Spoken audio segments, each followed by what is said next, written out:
Hello दोस्तों, मैं हूं केतन पटेल। मैं हूं सूरत, गुजरात, इंडिया से और फ़िलहाल मैं बेलारूस में हूं। इस व्लॉग में मैं आपको स्टूडेंट लाइफ कैसी होती है, बेलारूस कंट्री कैसी है और जॉब कैसे मिलती है, यहाँ पे कॉस्ट ऑफ लिविंग कैसा है, यहाँ पे आने के लिए आपको क्या क्या प्रिपरेशन करनी पड़ेगी, इमिग्रेशन में क्या क्या पूछेंगे आपको, सब मैं आपको बताऊँगा। बेलारूस बहुत छोटी कंट्री है, उसमें उसकी कैपिटल है मिन्स्क और मैं फ़िलहाल मिन्स्क में हूँ। और बेलारूस से 3 कंट्री की शेंजन कंट्री की बॉर्डर लगती है। एक तो पोलैंड है, एक लिथुआनिया, एक लातविया है। इसके बगल में यूक्रेन आता है और इस बगल में रसिया आता है। तो यहाँ पे पूरा रशियन कल्चर ही है और रशियन लैंग्वेज ही चलती है। इंग्लिश किसी को आती नहीं है, मोस्ट प्रोबेबली 99% किसी को इंग्लिश समझ में नहीं आती है यहाँ पे। तो उस रिगार्डिंग आपको प्रिपेयर होके आना पड़ेगा। ये जीरो क्राइम कंट्री है, बहुत साफ़ सुथरी है और बहुत शांत है। यहाँ के लोग ज़्यादा हंसते नहीं है किसी के सामने, ऐसे शांत चलते रहते हैं, लेकिन मिलनसार है। आप उनसे कोई भी हेल्प मांगो तो आपको पूरा सपोर्ट करते हैं, कभी कभी आपके साथ भी आते हैं। तो यहाँ की पब्लिक बहुत अच्छी है।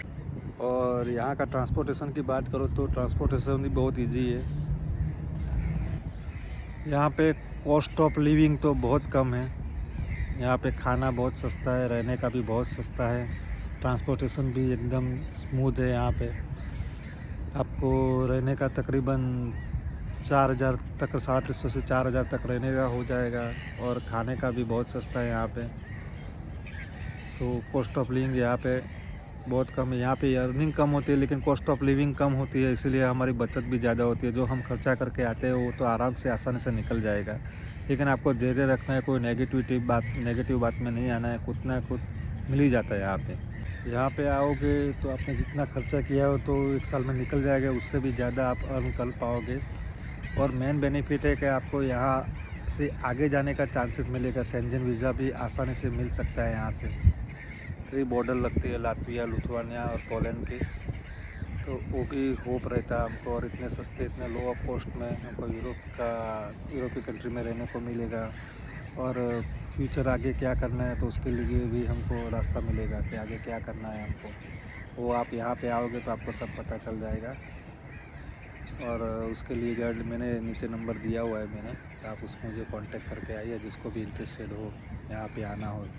यहाँ पे किसी को लैंग्वेज कोर्स में एडमिशन लेना हो तो मैं नीचे नंबर डाल देता हूँ, क्योंकि मैं यहाँ पे ही हूँ।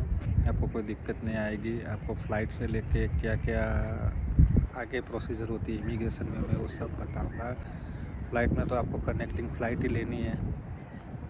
और इमिग्रेशन में आपको लैंग्वेज कोर्स के बारे में पूछते, थोड़ा अपने इंडिया से ही थोड़ा डिफ़िकल्ट होता है। यहाँ पे ज़्यादा नहीं बोलते लेकिन बिठाते ज़रूर है 15-20 मिनट कि आप यहाँ कितने पैसे लेके आए हो, क्या करने आए हो। और इंडिया में तो ख़ास पूछेंगे कि आप लैंग्वेज कोर्स करने जा रहे हो तो लैंग्वेज कोर्स का क्या करोगे। तो आपको ऐसा बोलना है कि लैंग्वेज कोर्स को इंडिया में भी बहुत सारे रशियन लैंग्वेज चलती है, तो रशियन से रिगार्डिंग बहुत सारे बिजनेस है। तो मैं यहाँ से रशियन सीख के जाऊँगा तो वहाँ पे कोई भी काम मुझे मिल जाएगा। कोई भी मुझे बिज़नेस करना हो रशियन के साथ या बेलारूस के साथ तो मैं कर सकता हूँ, इसलिए मैं रशियन लैंग्वेज सीखने आया हूँ। और इमिग्रेशन में ओरिजिनल डॉक्यूमेंट के लिए जाना है और डॉलर भी हो सके तो $3,000 अपने साथ लेके आना है।